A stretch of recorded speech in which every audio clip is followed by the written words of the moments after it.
So we just start. So first, let me greeting everyone for this session. This session is run by the FFC Thailand. FFC is the International Real Estate Federation based in Paris. And in Thailand, I'm the president of the FFC chapter. And in FFC board member, I'm also a board member of FFC and also the president of the FFC Council of Experts. We have Council of Brokers, Council of Experts, Council of Managers, and Council of Developers. I'm the president of Council of Experts, including valuers, planners, and also other professions related to real estate, like architect, and engineer.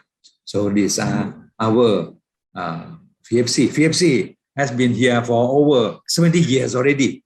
But I joined in around year 2001 or something. So we'll be late. So this session we will discuss about how to transform urban slum to urban neighborhood, and we have first to keynote speech from Professor Dr. Shlomo Angel from the New York University. Actually, he is my professor. He was my professor and still my professor. And my first time 38 years ago, but he still look very young.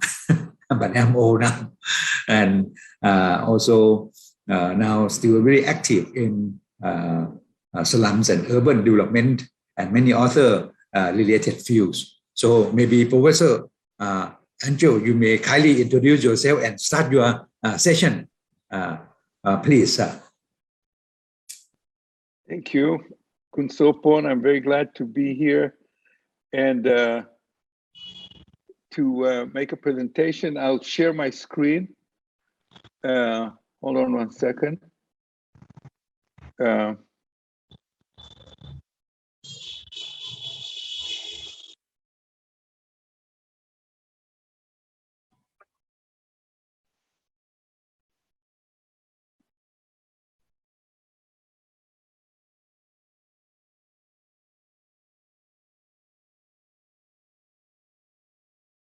Can you see my screen?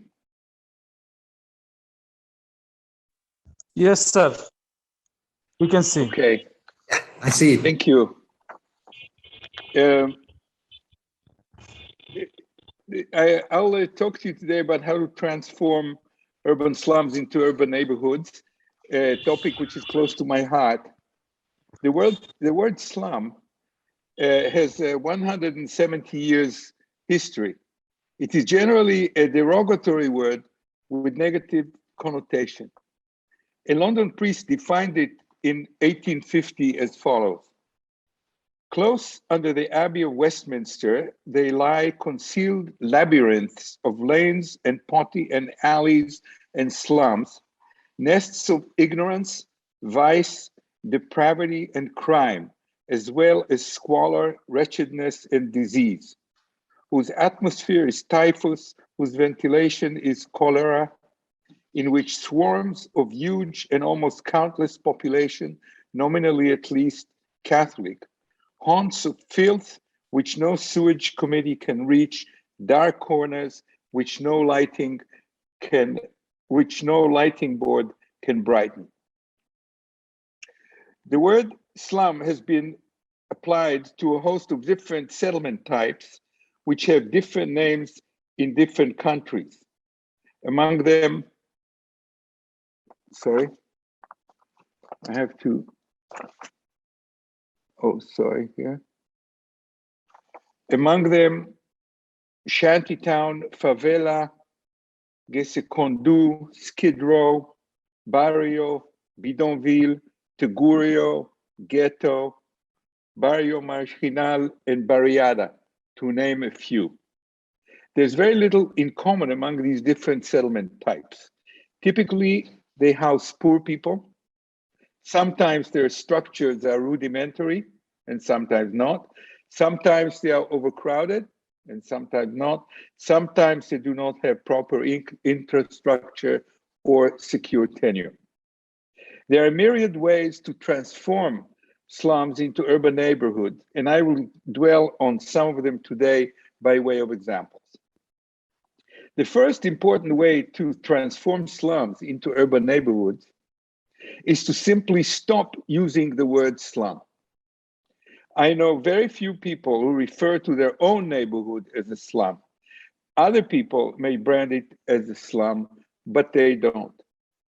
For many years, those of us concerned with housing policy strictly avoided the use of the word slum when describing the settlements of the poor. We called them human settlements, spontaneous settlements, or informal settlements, but not slums.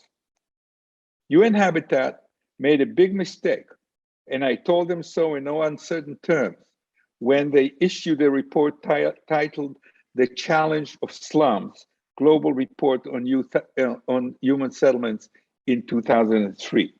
In this report, they claimed, wrongly, that 1 billion people, some 50% of the urban population in the cities in less developed countries, lived in slums.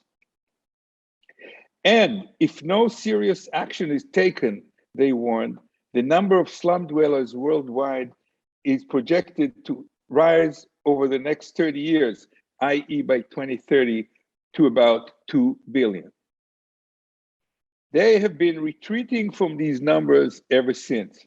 They estimated the world's slum population at 863 million in 2014. At some point, they claimed that 28% of China's urban population lived in so-called slums, which made no sense at all. So, I propose to you today to simply stop referring to urban neighborhoods as slums. This is degrading and unwarranted. It also puts people in danger. When a neighborhood is declared a slum, the state can use its power of eminent domain, the power to obtain property by force of law, for slum clearance and redevelopment. This was the unfortunate fate of Boston's West End neighborhood, a thriving working class, tightly knit community of some 20,000 people with a lot of social capital that was declared for slum clearance and redevelopment project in the late 1950s. There was no reason to destroy it, except for the fact that the richer people of Boston who formed its power structure viewed it as a slum. In an important way, slums are the places housing the poor. Economic development is one important way to transform them into urban neighborhoods. Indeed, there's no doubt that there's a strong correlation between the prevalence of slums and GDP per capita. The poorer a country is, the larger the share of its urban population that lives in slums. When countries move out of poverty, the share of their urban population living in shanty towns declines. Singapore is one country that has successfully managed to replace its shanty towns with public housing. There's no shanty towns in Singapore. But Singapore is now a very rich country. Its GDP per capita is now higher than that of the United States. We can say, therefore, that economic development is an important way to transform slums into urban neighborhoods. Singapore, it is important to mention here, is the only country that managed to house the majority of its population, except for the very rich, in public housing. More than 80% of its people now live in publicly built housing. In many high-income countries, we still find shanty towns and homeless encampments. Why? Because homelessness is not a manifestation of average income in a country, say GDP per capita, but of inequality. In cities with high levels of inequality, and most of our thriving megacities are extremely unequal, we find people who cannot afford to buy or rent a home in the real estate market. House prices and rents are simply out of reach for them. In this sense, the call for transforming cities into urban neighborhoods is a call for a revolution that will put an end to rising inequality. Homeless encampments are, for those preaching revolution, a potent visual symbol of the intolerable conditions engendered by inequality. In the meantime, while we're patiently waiting for the revolution, we can still ask ourselves, how can we transform slums into urban neighborhoods? My short answer to that, and I will give several examples to illustrate my answer, is that we need to look at the specific conditions confronting the people who live in these slums and ask ourselves how we can improve their housing situation. We must move away from looking at slums from the outside and transport ourselves into these communities so that we can look at their predicament from the inside. We cannot simply sacrifice these people for an elusive common good. The increase in homelessness in the United States is not simply a matter of the rising unaffordability of homes. We can cite two other factors. First, we destroyed single-room occupancy housing. Second, we closed down state mental hospitals. Single-room occupancy housing, or SRO housing, provided cheap and affordable rooms for people who didn't need much more. We would do well to recreate it, and it would be help moving people out of encampments. This slide shows an example of a large rooming house in San Francisco built at the turn of the century. Second, we need to create communal housing, housing that is provided together with essential social services that are needed by the mentally ill or by those ill-equipped to live in ordinary housing. Both are ways to transform slums into urban communities by responding directly to the needs of those now living in homeless encampments. In 1976, during the emergency in India, the governor of New Delhi, Jag Mohan, with the support of Indira Gandhi and her son Sanjay Gandhi, evicted 600,000 slum dwellers from their homes. He simply loaded them into military trucks and drove them out of town. His justification was that they were bad for the environment. They were not clean. Their houses were ugly and unkempt. Well, Jag Mohan did not have the interests of those slum dwellers in mind. For him, they really did not exist. They were not real people. Indeed, for many years, maps of Indian cities showed slum areas as vacant. The poor people living there were invisible to the authorities. Indeed, one important way to transform slums into urban neighborhoods is to make them more visible to the authorities. Efforts to map slums, for example, like those of Slum Dwellers International, are based on the importance of making slums more visible. A good example of such efforts is the 2005 slum mapping project conducted by the Center for Urban Studies in Dhaka. The object was to put slums on the map so that they cannot be simply ignored. What strikes me is that transforming slums into viable neighborhoods always hinges on understanding the specific conditions of the people living in the slums, because these conditions vary from place to place. Let me give a few examples. The first one has to do with overcrowding, a prevalent condition in many slums, typically brought about by the need to be closer to places of work. The 6-story walk-up buildings in the neighborhoods within walking distance of the Port of New York in Lower Manhattan, where many jobs for immigrants were located, became extremely overcrowded during the second half of the 19th century. The issue of concern was the reduction of overcrowding. It was solved by annexing Queens, Brooklyn, and the Bronx to New York, creating affordable housing subdivisions there, and building subways that by law charged 5 cents per ride. This made it possible for most workers who were earning $2 a day to move out of these neighborhoods to the suburbs. Overcrowding was basically eliminated less than 20 years later.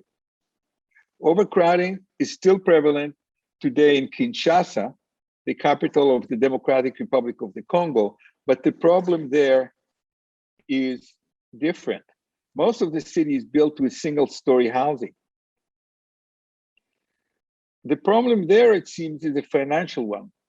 There's no market for mortgages and not even for small microloans that could finance additions and improvements to homes and possibly more stories. These people need credit, and there is no credit. The increased availability of credit can certainly help reduce overcrowding there, accelerating the transformation of slums in Kinshasa into regular urban neighborhoods. A second instrument to accelerate this transformation is secure land tenure. There's a solid evidence that removing the threat of eviction and assuring people that they will not be evicted accelerates investments in home improvement. Orangi, shown here, the largest slums in Karachi and one of the largest in the world, experienced a massive investment in home improvements once the threat of eviction was removed. A third instrument, one popular with the development banks like the World Bank, is the upgrading of slum infrastructure, bringing in roads and walkways, water, sewage, and drainage pipes, and electricity, and sometimes public services such as public open spaces and community centers. An important example of the critical role of infrastructure upgrading is the provision of improved drainage in slums located on the steep slopes in Guatemala City that are subject to mudslides. More than 1 million people live in these settlements. The municipality proposed to resettle them, although there was no plan nor a budget to carry such a resettlement out. A geotechnical engineering firm proposed improved drainage systems that would allow 95% of them to stay where they are. There's no question, however, that bringing in infrastructure to slums that were built incrementally over time is difficult and expensive. There are estimates that in Brazil, for example, it costs 3 to 6 times more than providing infrastructure before houses are built. This was indeed done in the squatter settlement of Comas, shown here, a land invasion on the outskirts of Lima that started in Peru, that started in the late 1950s. The organizers of the invasion had engineering students from the local university survey the site before they invaded. As a result, Comas is now a desirable neighborhood in Lima. Houses there on plots of 10 by 20 meters cost as much as $180,000. To the extent that municipalities can engage informal developers and slum entrepreneurs in properly laying out their lands before they sell plots, it would make it much easier to provide infrastructure in this community.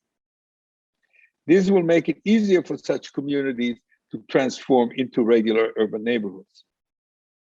It is important to keep in mind that housing in and of itself is worthless unless it has good access to the urban job markets and to urban amenities. For poor people, access to jobs is of prime importance and more important than good quality housing. The pavement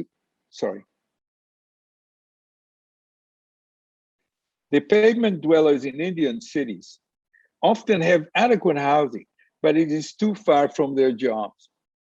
They cannot afford the fare to their low-paying jobs, so they must stay close to their job. This is why they live on the pavement.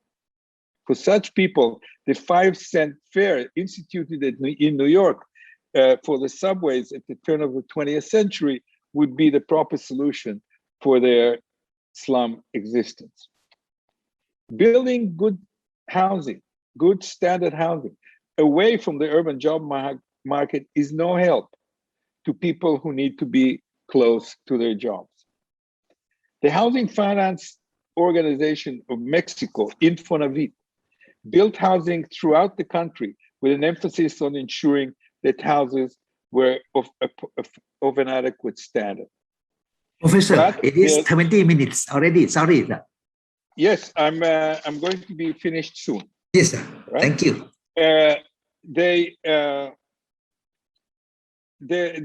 These houses were built too far away, and over 600,000 of them have been abandoned. The focus must be on the beneficiaries of such housing. These abandoned communities could thrive if they were connected with good, cheap, reliable, and frequent public transportation. People who live in slums are not there because the quality of housing there. They are there because they need access to jobs. The poor people accept bad housing conditions to be close to job opportunities they have and are trying to hold on to the land they occupy. And it would come to no surprise that this is precisely the land that is desirable by private sector developers who would like to see slum clearance, which is not in the interest of slum dwellers. I want to just show you a couple of projects, the land sharing project in Bangkok, which maybe Kun Sopon will talk about it later. One of these proposed to resettle slums in high-rise housing.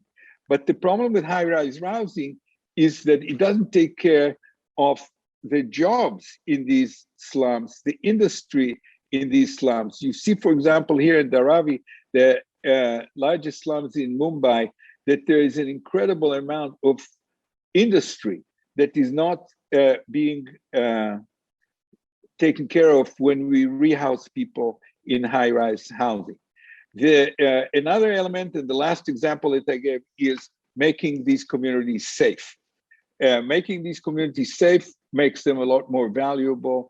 Here we see gangs in Rio de Janeiro and police raids to try to take care of the gang problem. Finally, changes in making slums into urban neighborhoods will not happen unless people fight for them, unless people organize and demonstrate. And these are examples of demonstrations against evictions in Spain and against gentrification in Germany. This kind of brings me to the end of my lecture. I just want to emphasize again that what we are trying to do is trying to solve the problems of these people rather than to get rid of them. Thank you. Thank you very much, Professor Cholomo Angel, for your contribution. So sorry that I allocate only the amount of time. So next, let me introduce Mr. Hombresh Bhandari.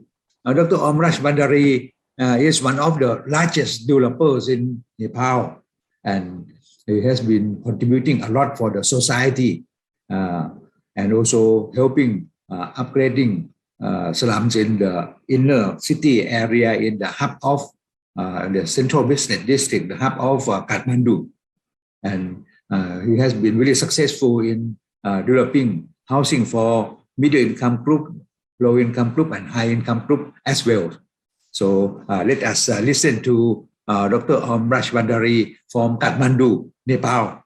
Please, Dr. Om.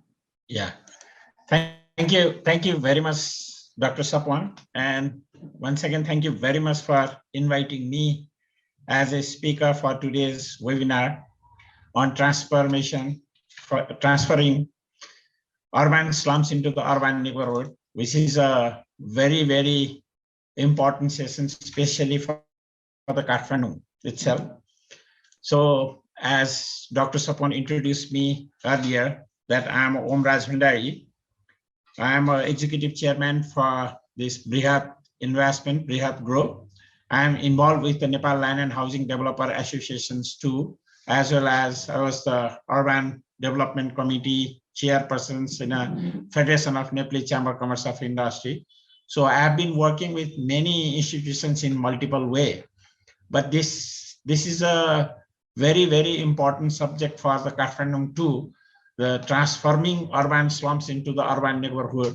So as earlier speaker describes in a many aspect of the global scenario about the urban slum, which is very, very meaningful as well as the educative. So I'll go through with my slides. So this is I'm just, my presentation is focused onto the Kathmandu Valley. So this is the scenario, which is a very lovely city among the world, the Kathmandu, as you have seen from the area, especially in this Diwali, it was really beautiful. It's really beautiful, weather-wise, everything. We have so many historical sites, so it's very lovely. So I would like to welcome everyone who are attending these sessions to the Kathmandu also. Now almost we welcome the guests also. The COVID pandemic is, the situations in Kathmandu is improving, and there is not much more restrictions also as on date. So this is the scenario of the Kathmandu urban area. And if you see that this is the core capital, core heart of the Kathmandu, if you see this, the alleys of capital, this is core areas of inside Kathmandu Valley. So just see with this where the infrastructure is inadequate and the service area are very narrow. And this is, we are facing the extreme urban vulnerability. So there is a very difficult access for fire brigades as well as the ambulance in case of emergency. Though you can see many of the new buildings too, but still there are so many old buildings and it's in a very narrow alley. So even into the emergency also, narrow, because of the narrow route and access routes would get blocked due to the collapse in case of earthquake. So we are facing this extreme urban vulnerability, though there are new buildings also, but still then we are facing. Excuse me, Dr. Your slide is not moving. Your slide is not moving. Okay, just let me check what happened. Is this okay? It moved now. Your slides disappear. Now Coming. okay? Yes. Okay. Yeah. Okay, this is a problem in our.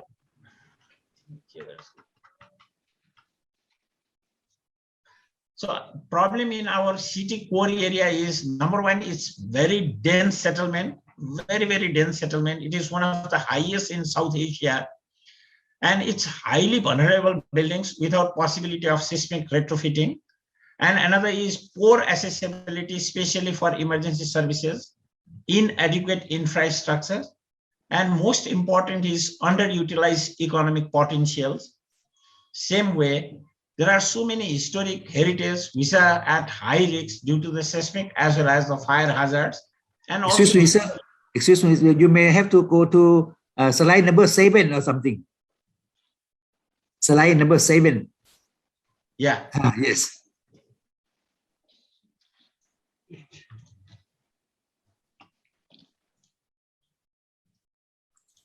It disappear again.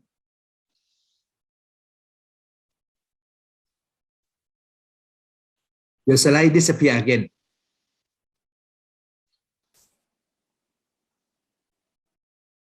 Your slide disappear again. I'm trying to figure it out.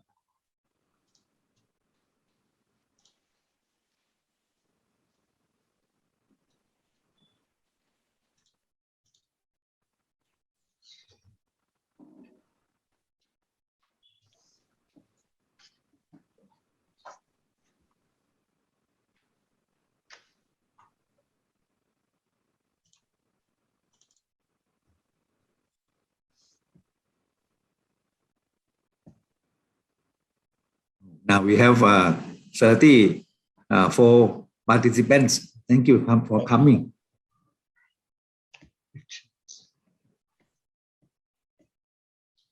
Some suggestion that you hit the arrow key when you advance slides. Coming. Coming? Okay. Yes. Yes, sir.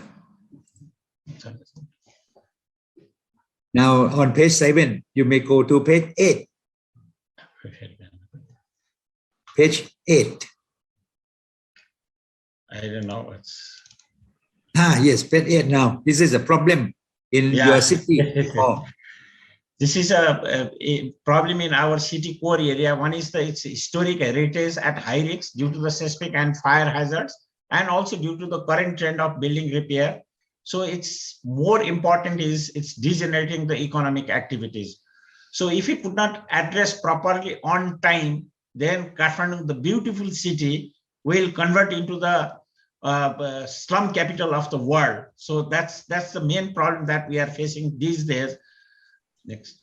So the recent challenges faced during the 2015 earthquake in Nepal and its impact is, one is the bylaws changes for building safety, and another is the accessibility in case of disasters. This was the major challenges we faced during the 2015 earthquake.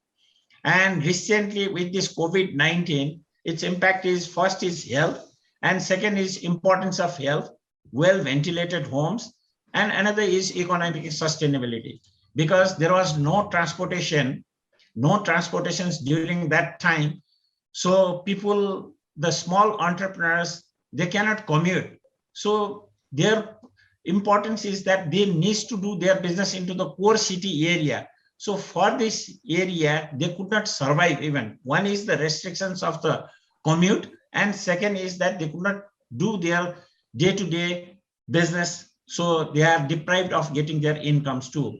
The only possible solutions in that core area is the house pooling to solve this problem in core areas. So house pooling is introduced to manage the existing chaos in the city's core area. So this concept consists of acquisitions of house in a congested area belonging to a large number of owners. Like as a developer, we are acquiring the land, the piece of parcel land, and then we build a new project. So same way, we need to buy the small all houses and we need to rebuild that into the one as a community. So it's then planned with all necessary infrastructures such as road, water supply, drainage, electricity, open spaces, and community service area. Then you make that into consolidated and given back to the owners of the same community or others. The benefit is the quality of living will be high with economical cost of living. Second is the proper infrastructure and services that can depend on in the event of disaster like earthquake, fire, all these type of things.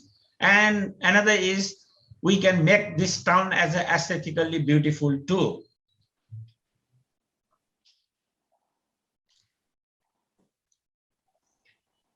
So even in abroad also, there are many incentives adopted like property tax exemptions, tax amendment, and renovations tax amendment, for which even here in Nepal also, we are advocating this to the government of Nepal too.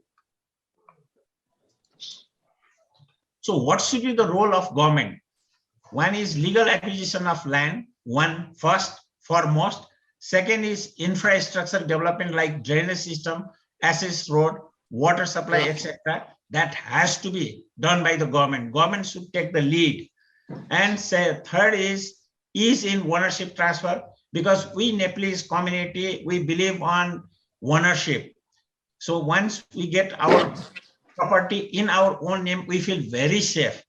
So another is interest rebate, because even today also home loan is very expensive. It is coming around 10, 11%.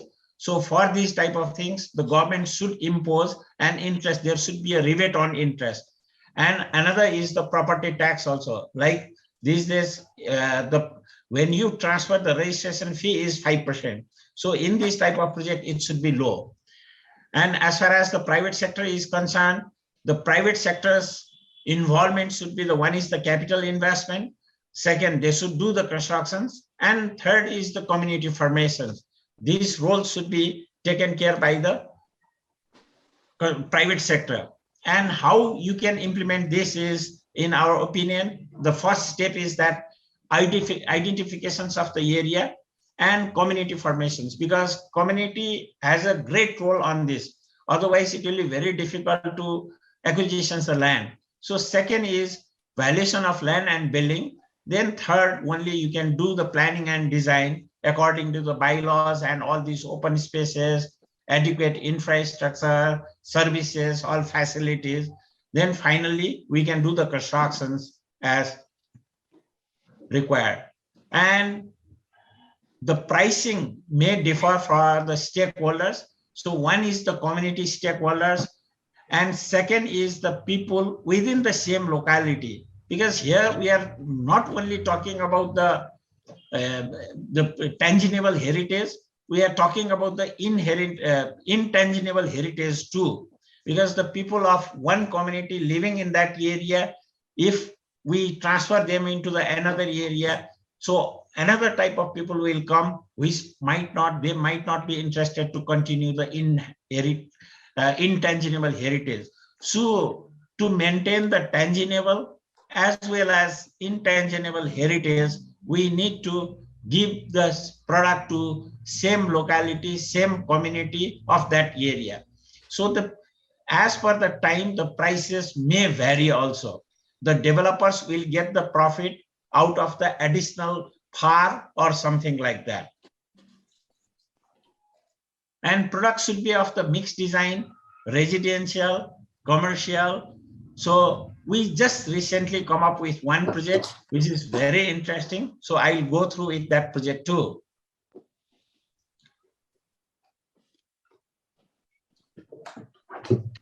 If you see, this is a before we develop, this was the scenario. It's in the very core city area, like the Tarara, which is the tallest monument building, monuments here. So it's just 50 meters away from that area, but it's a small alley, 10 feet of alley. So in that 10 feet of alley, this was the building, and it's of near about 12,000 square feet of land. So there we built one of the commercial building. So this is a present existing building. And now it's totally thereby enhancing the urban neighborhood. So we have changed this neighborhood here.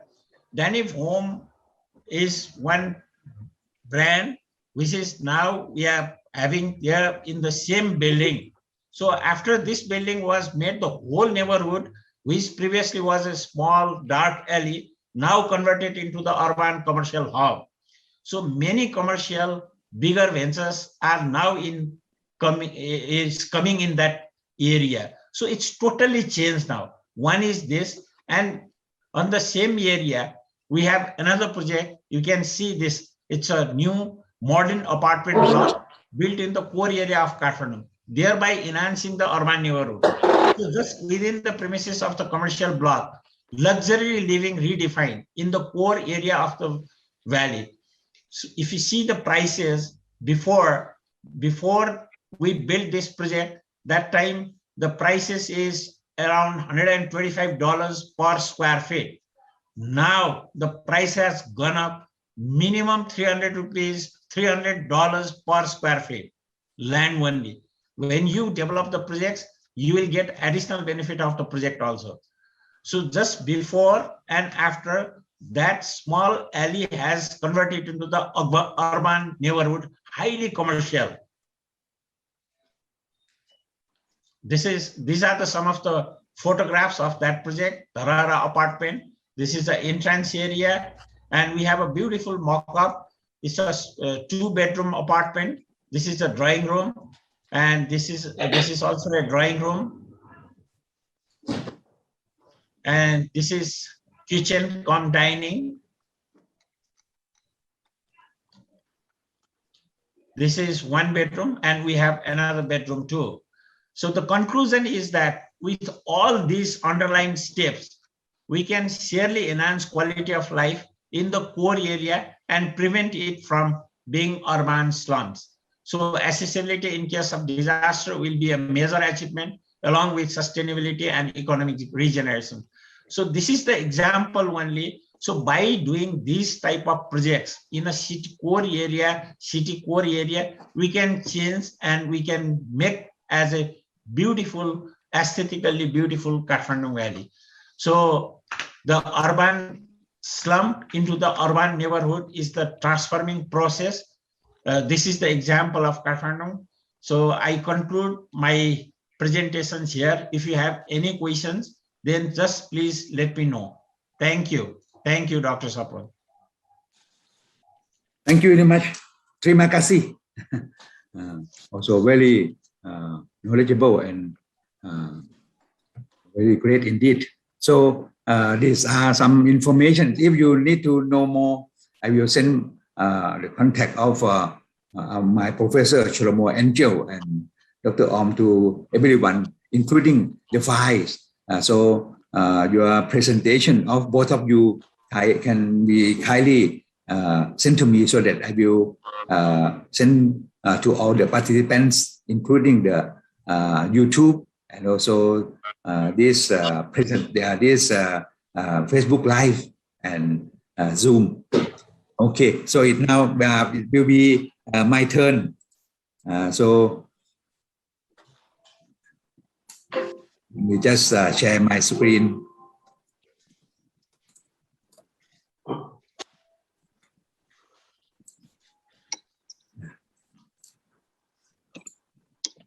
Okay.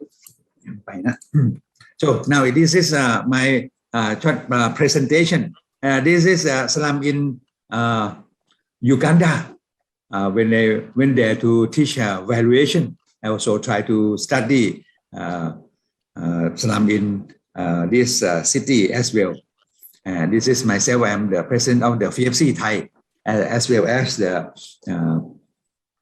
Thai Real Estate Business School. I was also the chairman of the Thai Homeless Foundation called Isara Chon, the foundation for the homeless. I just resigned and let other people to be the chairman after me. So I'm also dealing with the homeless. And I just like to show you, this is the picture of the land area, one piece of land here in Bangkok. This is some shopping centers and also some housing here. This photo is today. You see, it is no more slum here. They take a long time to demolish them. Unfortunately, they demolish them. And this picture show you that this is the whole slums staying here. I went there to conduct some survey, say 20 years ago. And later, they also have a mosque here. And then this is happened. This is in the year 2013. Now 2021, so it is around 8 years ago. It is still here, but then they disappear. You can see now it is disappear. Unfortunately, actually, we should find some other alternatives instead of demolish them. And this is the land title. You can see here, this is one piece of land, the land title. And this piece of land is belong to the Expressway Authority. But this is a big piece of land here. So in the future, there will become some real estate development.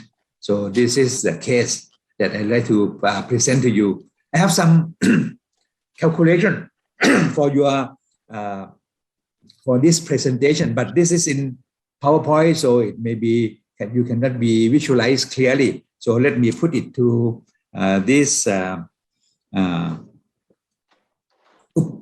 So this is something about the.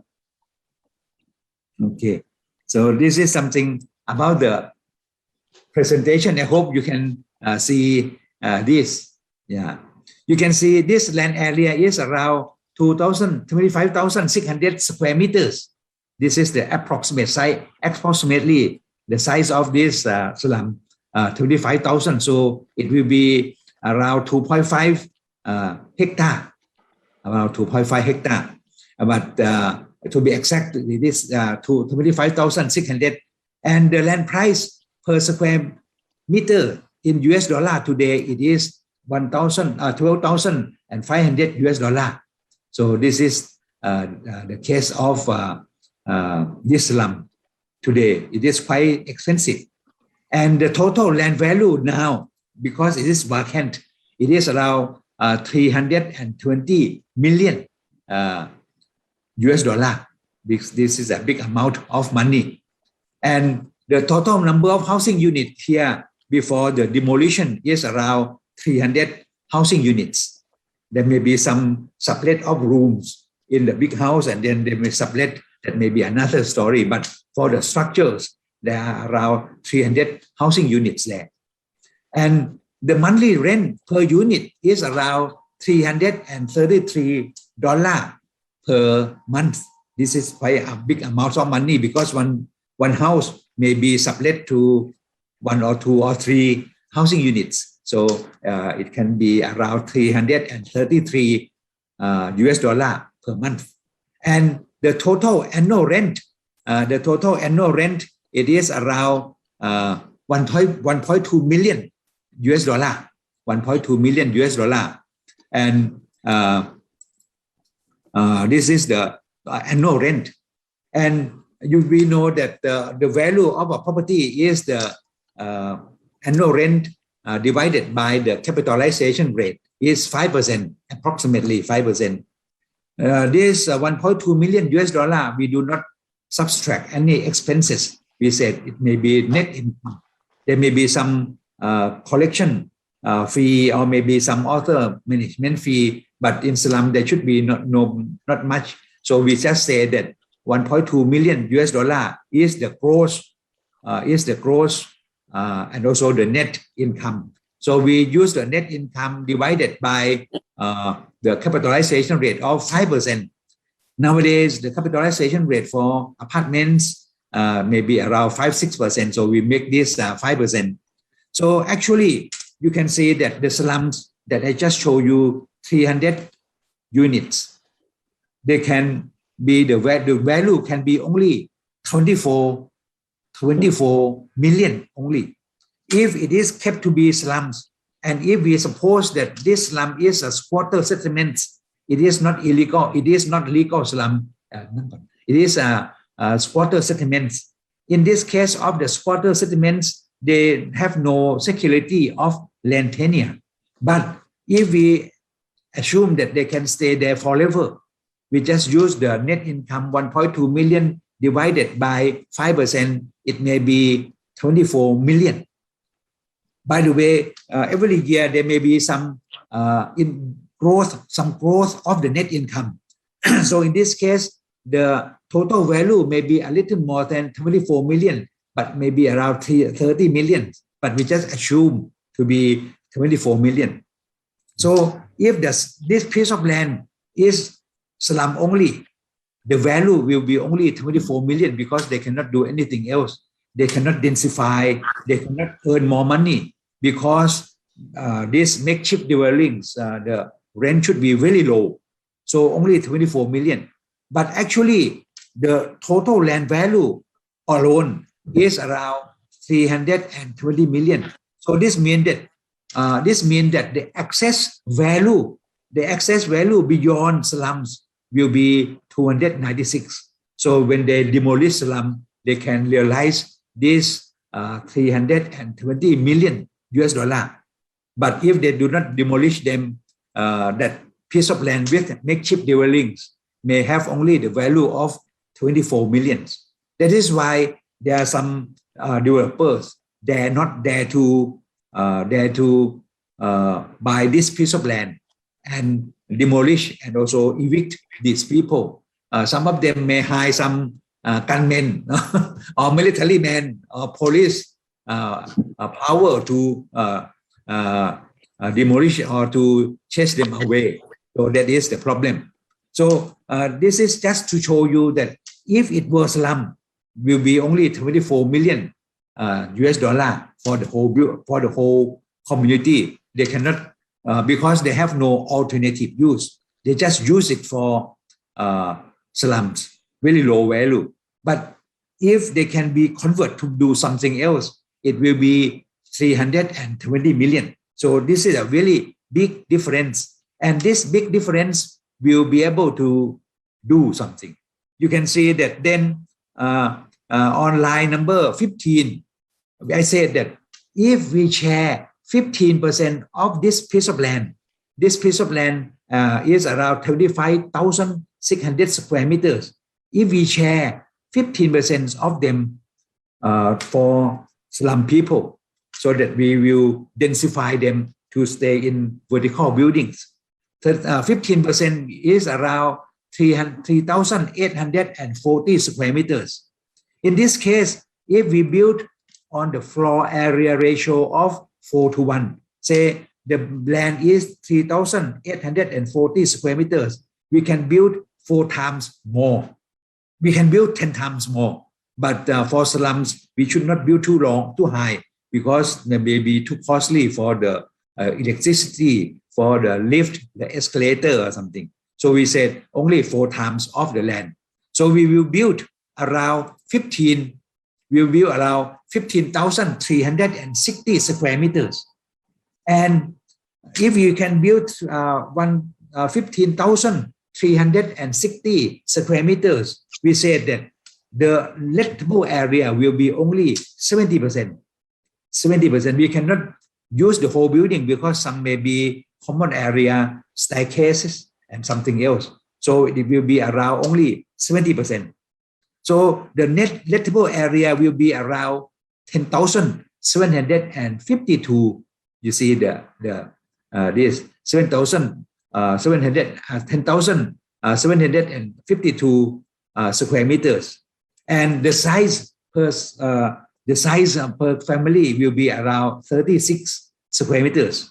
So 36 square meters may be not so big, but just maybe ample enough for them to stay there, because they stay on the squatter settlements. But if we entitle them to stay on these 36 square meters, it should be ample for them to stay. And this also happened in many cases in Thailand. And normally in Thailand, for the lower income housing, the building, the lettable area per unit may be as low as 23 square meters per unit. But here we will allocate for them around 36 square meters per unit. And then the cost of construction per square meters will be around $500 per square meters. So the total cost of construction will be around 7.68 million, $7,680,000 US. And here you can see that the total land for the sharing part, that is 15%, at around $12,500 US per unit per square meter, is around 48 million, including the construction cost. So altogether, this new construction will be around 55 million.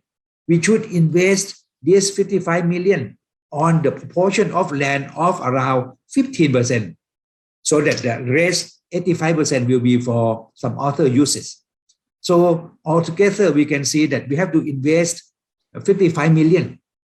And also we have some other costs. What are other costs? Other cost is the demolition of the old buildings.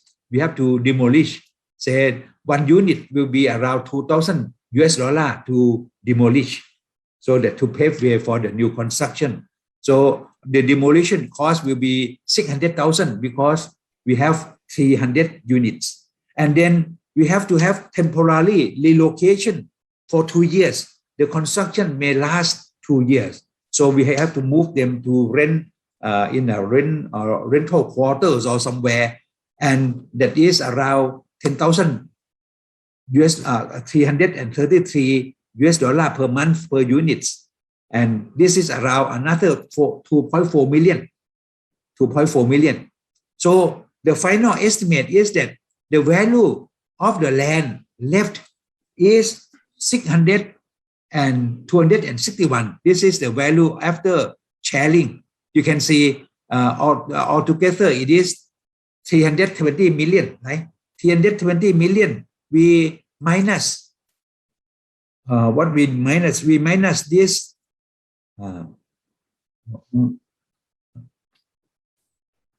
we minus the reconstruction cost of 55 million. We minus the temporary relocation and also demolition. So altogether, the value of the land left is around 261. So the percentage of the whole land value, the proportion of the whole land value is 82%. We have to allocate around 18% of the land and construction, the value as a whole for these squatter settlements so that they can stay there. So in this case, the squatter settlements will be entitled to stay there as a permanent tenure.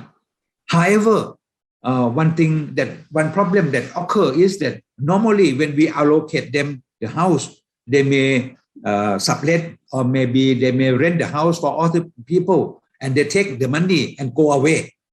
Or maybe they can just invite their relatives or friends to stay there and then they just go up country or something.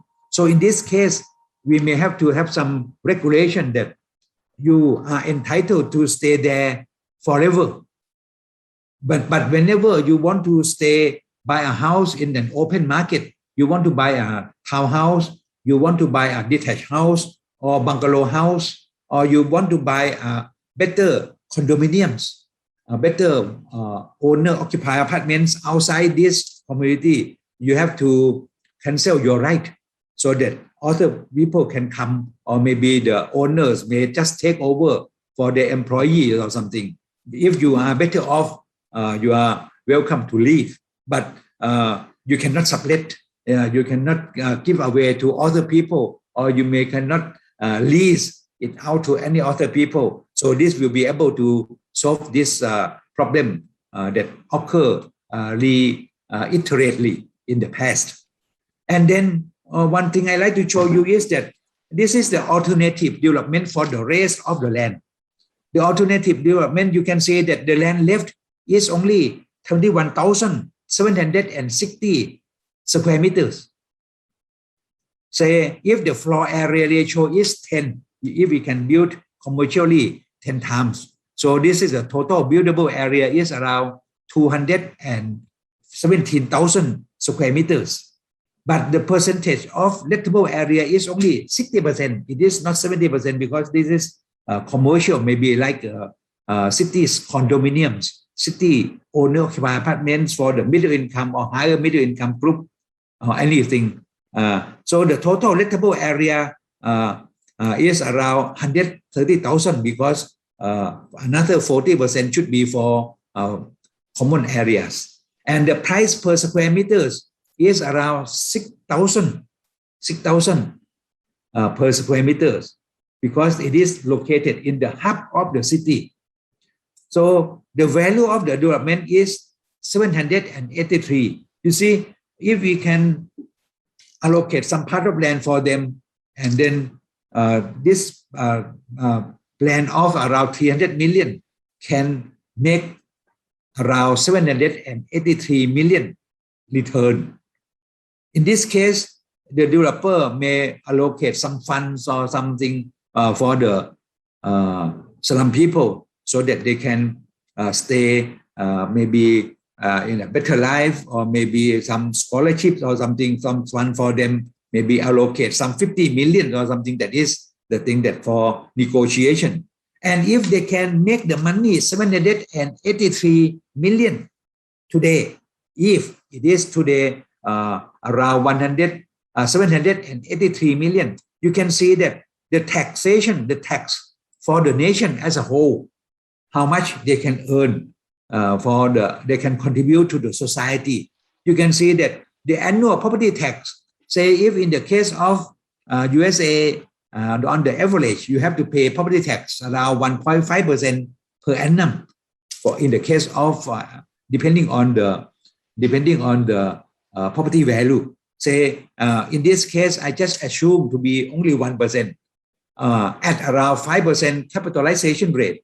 In this case, you can see that this 156 million. What is the 156 million? 156 million is this C40, that is 783 million multiplied by 1%. So it is around 7.8 million.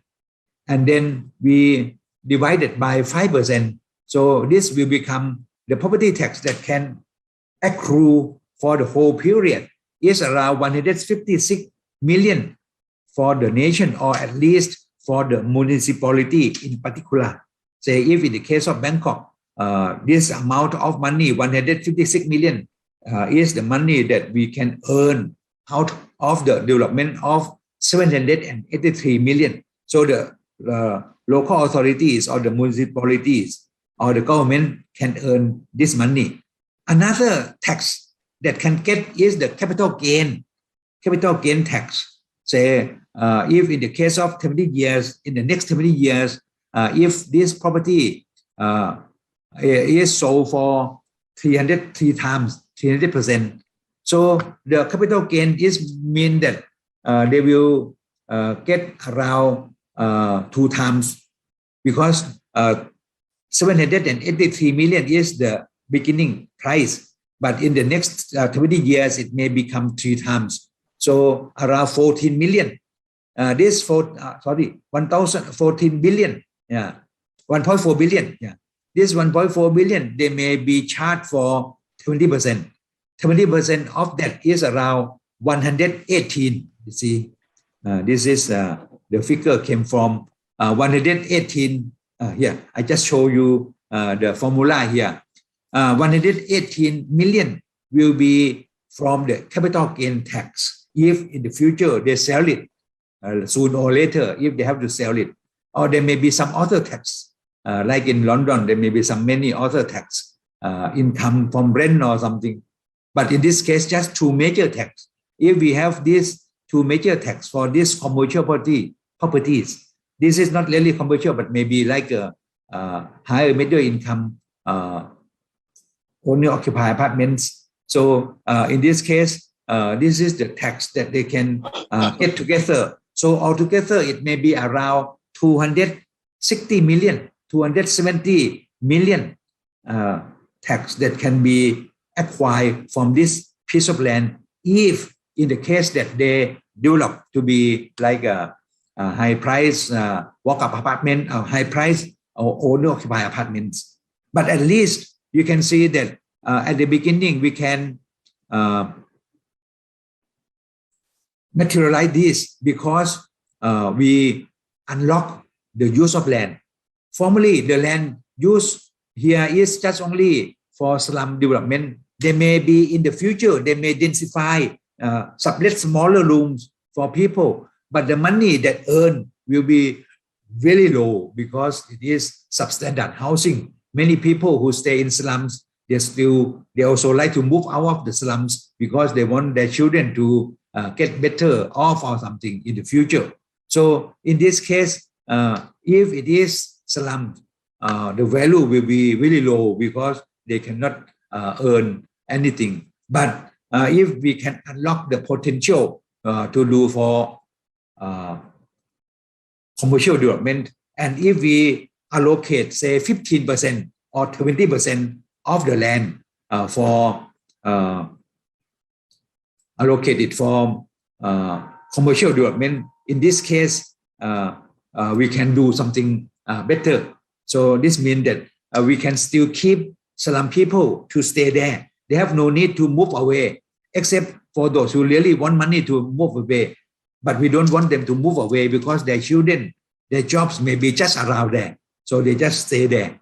But if they are hawkers, they may have to go on the lift or something. That happened in slum, that the Crown Property Bureau also built high-rise, say maybe around 20 stories condominiums for the slum people, and they can. It is proof that they can stay there, even if it is high-rise building. But this one is floor area ratio will be only 4:1. It is not really high-rise building, maybe 5 or 6 stories, but they still have to use lift. So in this case, they should be able to stay there. But we will allocate them to stay for 36 square meters per unit. 36 square meters per unit. But if we allocate the land not 20%, not 15%, but become 20% or 1/5, we can build a unit larger than this. But 36% is the size that normally for the lower middle income or even for the middle income group, they stay 33 or 30 or less than 30, maybe 23 square meters per unit already. So this is the solution. But one thing I like to show you is that the feasibility, this financial feasibility is feasible because you see online on this column here is because land price is very high. This is the $12,500 per square meters because this slum is located in the hub of the city. That is why the price is really high. So it is really financially feasible to do this. But for slums in the outskirts, maybe not feasible to do that. But at least we can do some cost recovery. The cost recovery is that when we earn money out of the slum in the hub of the city, we can have this fund, and this fund can be used to upgrade slum in the fringe because we have no need to rebuild them, just do some improvement, and that should be not much a problem for not disturb them too much. One thing I like to show you is that here, this money is around 12,500. But if this piece of land is only, 937.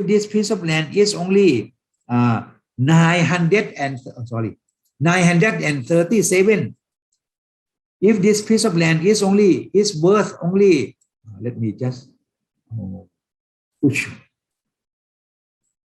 Okay. If this piece of land is $937.5 US dollar per unit. So I just copy this here to here. If this is $937 per unit, and the rest are the same, the rent per month are the same, you can see that there will be no excess value because the land value of that area is really low. So if that is really low, so we cannot do this proposition. We cannot do this proposition because land price is too low, 937. Yeah, but we can materialize this because land price in the city is really high. So there will be many slums in the city. That in the hub of the city that we can do this approach, and we can still let them stay there in their community, but in the new form, not on overcrowdedness. No more overcrowdedness, but high density. There will be no overcrowdedness, but high density because they will be on elevated buildings. So in this case, that may be something that they have to adjust themselves. They cannot just stay on the shanty town or in slums or squatter settlements, but they have to be in this case, and they also have to pay for the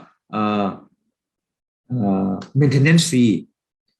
In this case, we assume that when they stay there in the new house, they have no need to pay anything because this is all allocated for them except electricity, gas, or a maintenance fee that they have to pay. And they are entitled to stay there forever, in as much as they won't move away from this. If they move away because they are richer, in that case, they just cancel their right and then they just move out of the community. Bye-bye with peace and also mutual understandings because they are rich already. They have no need to stay there.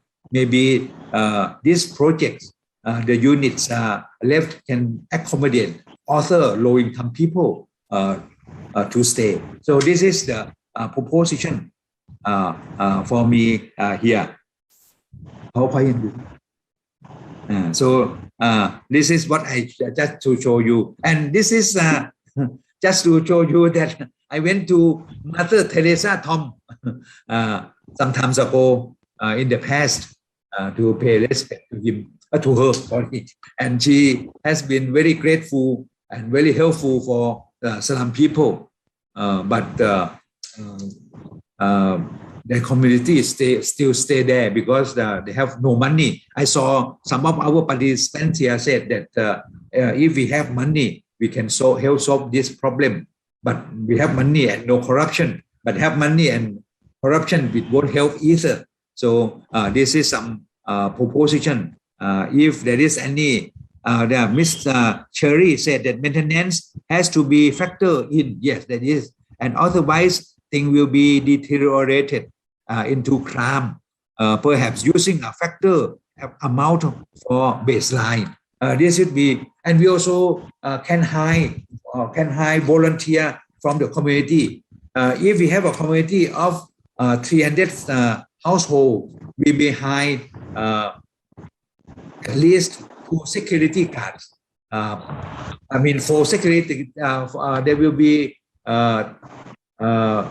altogether 6 security guards to walk around the community, the apartments. So in this case, it should be quite safe. And we can have also key cards in the new modern condominiums. So in this case, if we have ample amount of maintenance fee, it should be a good idea to do that. So this is just any other thing else. Yeah. So this is just some of my presentation. So thank you very much for your attention. Maybe if you have any ideas or any comments, you are open to do so. And before you do that, our 2 speakers, Professor Shlomo Angel and Mr. Dr. Hombresh Bhandari, you may kindly contribute a bit or maybe say something before the participants to say something. Professor Angel, do you have anything to say, sir? Professor Angel, are you still there? Yes. Can you hear me? Yes, sir. I hear you, sir. You can highly contribute something. Yes. What I wanted to say is that I like your presentation, and I think that these land sharing schemes that you're proposing are very useful ways of incorporating new real estate developments while keeping the people there. I think that keeping the people there is the fundamental principle. Thank you. We should not chase them away. Yeah. Dr. Om, any contributions, sir?